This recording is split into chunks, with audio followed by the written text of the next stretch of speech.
that when you look at the world around you, to say that it has no design or no designer is beyond the capacity of the human intellect. That we look at everything based upon the meal, who gave it, who made it, who cooked it, the car, who makes it, the building, who built it.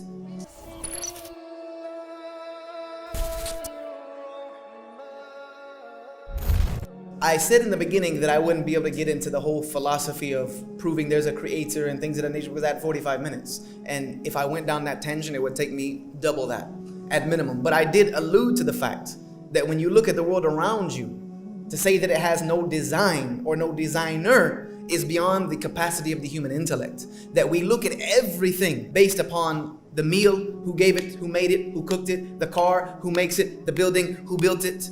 So the human mind, rather than using its intelligence that it thinks that it has to deny the creator, is supposed to use that information to prove and to show itself that there is a design to this. Now, if somebody said, prove that there is a God, I'm telling you that you are the proof. You are the proof that there is a God, that there is a creator. You are the living proof of it. Everything that exists for the reason, and God says this in the Quran. In the Quran, Allah says, do you not look at what's around you? Do you not look inside of your own selves to realize that I exist? Is that not enough evidence for you?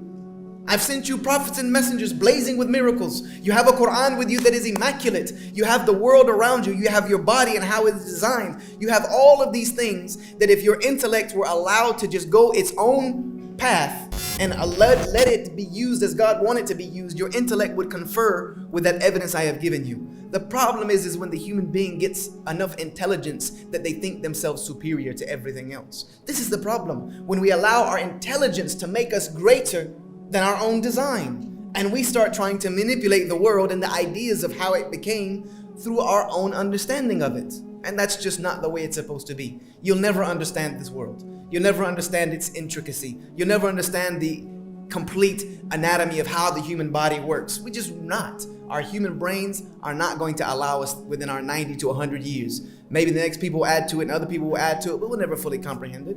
We'll never fully comprehend what's out there in space and things of that nature. So that is part of the test. If somebody says, I want you to show me living proof that there's a God that exists, show it to me tangibly, I would tell you one thing right now. There's a book that does that very beautifully. There's a book that will give you all of the proof that you need, that will be better than anything I can ever tell you. Do we have a table with the Qur'ans around? Go to the table where they are giving out information. Pick up that one book called the Qur'an and read it. Read it. If you do not find within it the answers that you're looking for the purpose of life and the fact that there is a creator, then I can't help you with any words that I can say, because these are the words of the creator. Yes, they are translated into another language and they've lost some of the meaning, but they were enough for me. They were enough for our brother here, Yusuf Chambers, and they were enough for a lot of people in this room. So here's my request to you, and it's the only thing I can say to you. If you're sincere and you want to know the truth, you really want to know the truth, then go home tonight. Go by yourself. I don't care whether it's in your room or in your car or wherever it is. Make sure you're alone and say these words. Even if you don't really mean them right, or you don't really believe them right now, you don't believe there's a God, just say these words and mean it. Say, Creator.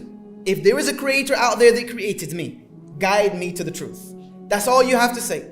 If there is a creator who created me, guide me to the truth. I do that as a Muslim at least minimum 17 times every single day in my prayers. I ask for guidance to the right path. If you say that sincerely, and you're really sincere about it, and you're willing to follow that path wherever it may go, you will find the truth. Because it says in the Quran that we guide those who will to walk upright. Whoever searches for our ways, we will guide them to our paths. So if you're sincere about that effort, go home and do that tonight. You won't be left wondering. So that's as close as I can get to answer that question without a whole nother lecture about science and Islam and the Quran, and we will go on and on and on. The reason for the purpose of life is to worship the one who created you.